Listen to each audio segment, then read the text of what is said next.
Lisa, I can't help but remember when our colleague Tommy Lauren went and spoke on colleges. She got ran out of there, and their justification was that that college was a safe and peaceful environment, and that she brought forth a hateful message. And because of that, it got to where she was disinvited from universities for going. If you went to speak, you'd probably get the same treatment.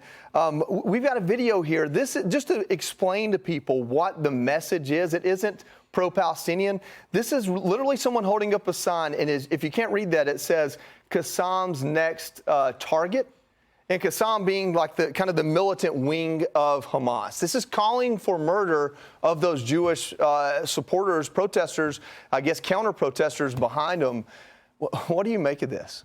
Well, I mean, are Jewish students going to be asked to wear a yellow star next around colleges and universities across America? I mean, I was co-hosting after these terror attacks happened on October 7th. You had 370 people slaughtered alone at the Nova Music Festival. You had women that were raped next to the bodies of their dead friends, yet these people support that? And you had Hamas leadership weeks after saying that this is just the beginning. Right, we're going to have a second, a third, a fourth until Israel is annihilated. And I think you have two groups of people, two groups of students that are doing this. You have students that come from families that come from countries that hate Jews and hate America, to be perfectly honest. And then you have the other group of these rich liberals who have faced no adversity in their life. And so they think they're virtue signaling when they have no virtue at all. And lastly, I'll get to Joe Biden and the White House finally deciding to denounce this after they've danced around the issue for months. Now, Joe Biden launched his candidacy off of the Charlottesville lie, when Donald Trump had actually explicitly denounced the KKK and neo-Nazis, and Joe Biden lied about it, and it took him months for any sort of full-throated denouncement of these people.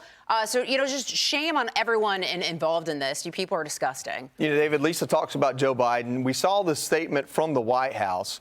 From that, we have kind of this tit for tat between Republicans and Democrats, I guess, now, who actually supports Israel, who actually supports terrorists. Ted Cruz was on, and this is what he had to say about where the Democratic Party is on this. We're seeing a vicious anti-Semitism, a vicious hatred of Israel in our universities and, sadly, among the Democrat Party. This party has turned hard anti-Israel because they're terrified of their rabid core. And on campus, you see really the id of the Democrat Party expressed. And you want to know why this is happening? This, tragically, is cultural Marxism. Yeah. That our universities are indoctrinating young people. Cultural Marxism breaks the world into oppressors and victims. Yeah. And they have defined Jews as oppressors.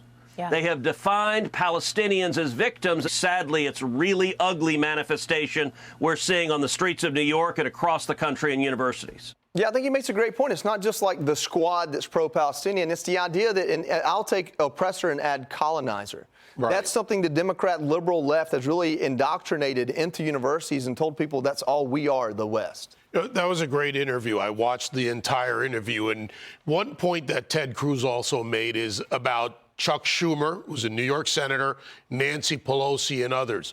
Where are they on this? And Lisa, by the way, your point about the White House and the Charlottesville lie, Karine Jean-Pierre repeated it again just a day ago on the podium, I think, while talking to Peter Doocy. So they push the lie. The thing about cultural Marxism, and I've dug into a lot of these over the years, so I started looking at the groups that are there with these protesters. You've got PSL Web, the Party for Socialism and Liberation.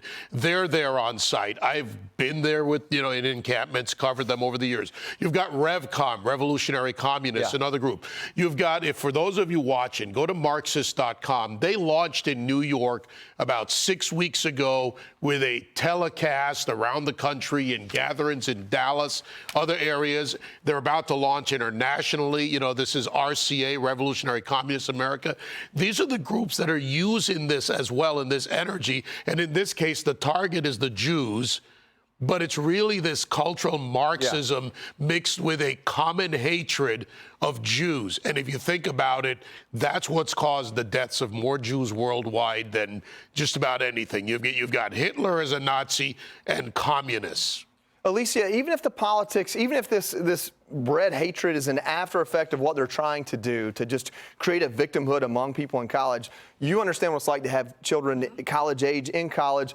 This isn't just something that's happening in Columbia. USC had to take a valedictorian off the stage for their upcoming commencement because I guess she's pro-Palestinian and they were afraid she was going to incite a reaction with her remarks.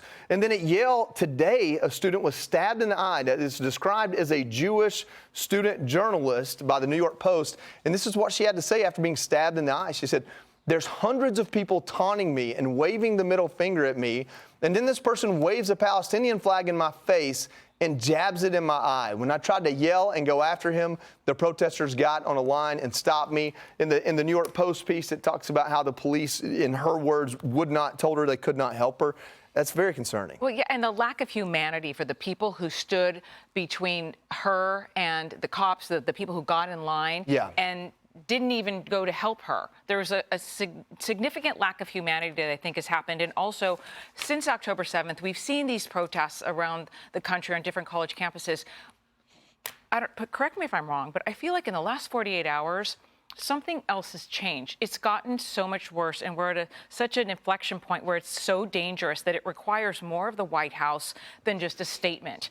Because now we're talking about a rabbi coming out and telling Jewish students, quote, "leave as soon as possible." As a reporter, I only hear those words from state leaders when they're telling people to get out of the way of a hurricane or a tornado or a rising water because there's going to be a flood and they could lose their life almost immediately. But this is being told to students who made it into the Ivy League, their parents, their families. So proud. They worked so hard. The biggest challenge for them should be academic, not whether or not they're going to survive getting across campus. Something has changed in the last 48 hours. I think the White House needs to acknowledge that. Yeah, I love your description of this being like an impending natural disaster, because the idea being, does the hurricane hit shore or does it not? Can the tensions lower from these, or does this Yale student getting stabbed in the eye become the first of a series of violence? We hope no violence comes from this and that all tensions are calmed down. Click here to subscribe to the Fox News YouTube page to catch our hottest interviews and most compelling analysis. You won't get it anywhere else.